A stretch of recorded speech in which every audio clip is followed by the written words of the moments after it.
Can you imagine a pastor and a pastor's wife living in turmoil?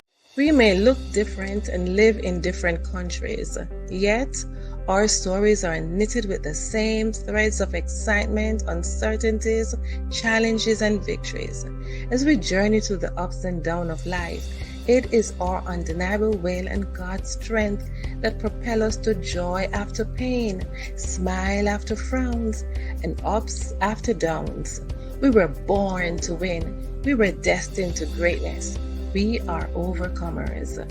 Welcome to God Scoops, raw and unedited stories. Welcome to Raw and Unedited Stories, the place where stories are told to uplift, encourage, and brighten your day. For those who have already subscribed to our channel, thank you. And if you have not done so, now is the time to do so. Remember, subscribe and click that notification bell. Share and like and leave a comment in the comment section so we can know what you think. Today we are delighted to have the Francises with us. Hi, welcome guys to Raw and Unedited Stories. How are you? I'm doing very well this morning. I am doing wonderful. Yes. Awesome. Now, tell our audience where you're from and who you are. Well, I'm Popsan Francis. I am a Christian woman. I absolutely love God. I am in love with Jesus, and I'm happy that I've been given salvation, and He's so patient with me. I am a trained educator. I am married to a wonderful man, wonderful man, my best friend. And I'm from Jamaica, from the Rock. And yes, I'm a pastor's wife, but a down-to-earth kind of pastor's wife. Wow. I'm Donald Francis, and of course, I'm from Jamaica as well. In the rural parts of Jamaica, I was born. I am a chaplain, a counselor, and a pastor. It's my joy to help individuals to experience the goodness of God and to identify, and maximize their potential. What a delight to have you guys. Thank you. Thank you for coming to us today. Now, tell us your story. What is your story?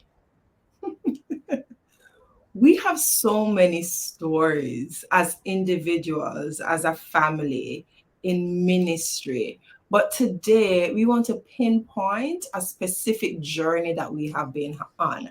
A lot of persons see us right now. They watch our YouTube channels, they follow us on Instagram, and they see a happy couple, and we are happy. What you see is what actually is, but it was not always like that. Can you imagine a pastor and a pastor's wife living in turmoil? They don't really like each other. They can't stand each other, right? He stays out late and he's ministering all the time because he doesn't want to come home to a nagging and miserable wife.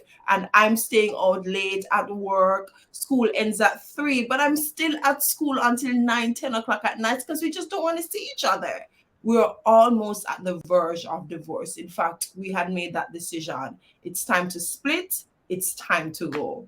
Aha, now that's an interesting storyline, right? Because I know many people are experiencing the same just now.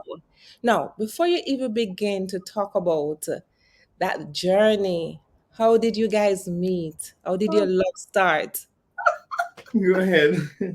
Listen, honey's not a talker, So he will cause me to talk, and then people think I'm the chatterbox when I'm really put in the place that I have to talk.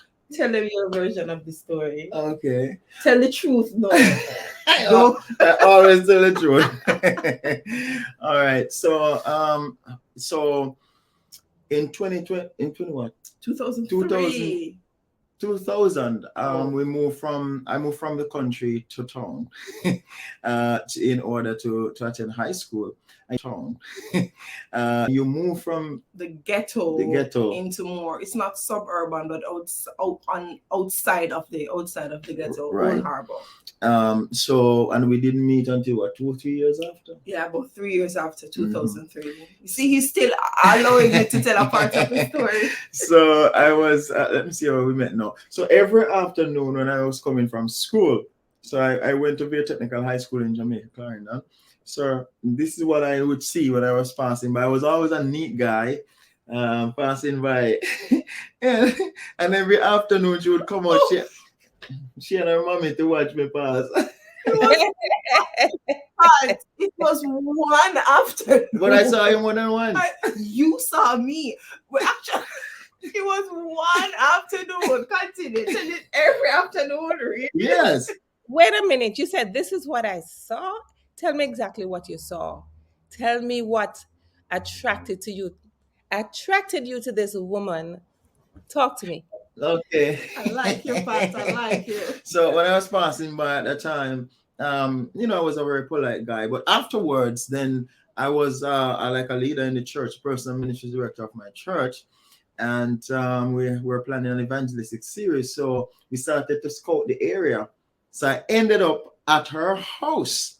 And I went into the place, and mommy liked me. Mommy said, "What a nice," because mommy was always telling you about me during the time that I was passing by. I was unaware of what was happening. And so when I got there as the Bible counselor to introduce them to the series that was coming up, mommy already liked me, and so she called the family together and met me. And I saw this nice brown skinned girl come out, and I said, "Whoa, girl." Hey.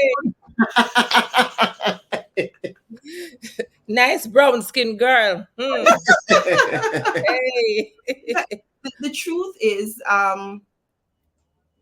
we met providentially. Mhm. God had it so, because with my mindset at the time, I was 13.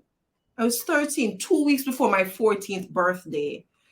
We met each other, and we have grown together. But I was not interested in that type of guy. You know, he was from the country, he was Christian. I've always acted more mature than my age. So, and I was not interested in being a Christian. I had my life planned out.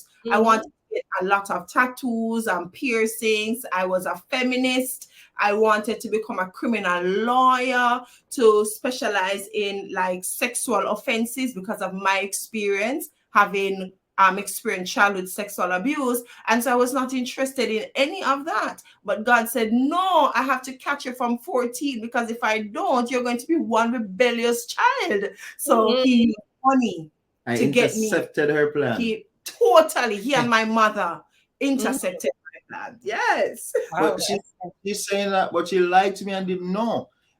Because what happened when I used to go by the house, mommy would assign her to cook, and she would mess up the meal. Every time she says, "Look through the window and look at me." Wait up. You said she deliberately didn't cook the meal correctly, or what? I was just nervous, Pat. Oh. I was just nervous. The curry became watery. In Jamaica, we'd say the rice become plaka, very soft, right? And I couldn't understand it. But in my mind, I didn't like him. That's why. Okay, got you. Wow. So you kept going to the house for food after the first when you went to tell them about this meeting. Mommy fed you, and not for food. I didn't like to eat from people at all. He came to do Bible study. He came to do Bible study. That was his mission. And as a result of the Bible studies and him coming and just showing how much of a Christian he is, and that's what my mom loved, my entire family got baptized, including myself. Awesome. Now let us fast forward to talk about the time you got married, and then that blissful honeymoon, and then what changed. You want to Go ahead. You know. Everything changed. Talk about the blissful marriage and honeymoon before you start to talk about the change. We were no, I've known Honey, and I call him Honey. I've known Honey since I was 13.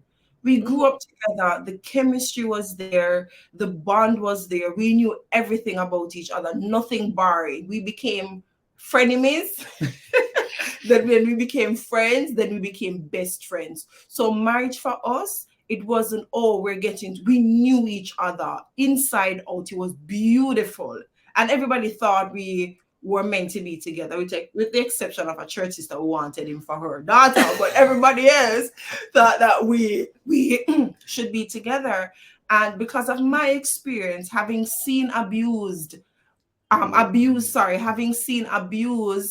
from I was a child, my mom and my dad fighting, my uncle physically abusing my aunt, sexual abuse. I've seen abuse. No man in my life was dependable. And so when I met my husband was my knight and shining armor. He was Mhm. my everything. Mhm. Marriage was lovely. It was ecstatic. It was pleasurable. It was amazing. What was it for you? All of You what you better said said and it more. was good. It was awesome. It was awesome. I, Yes. I I thought at the time I had found everything that I needed. I was comfortable. One of the greatest thing for me in a marriage is to be comfortable. Is to feel a level place, to feel peaceful. That's what I liked, and I had that. Yes. Those are Yes. the You look forward to come home in the evenings. yeah. And that is important. What changed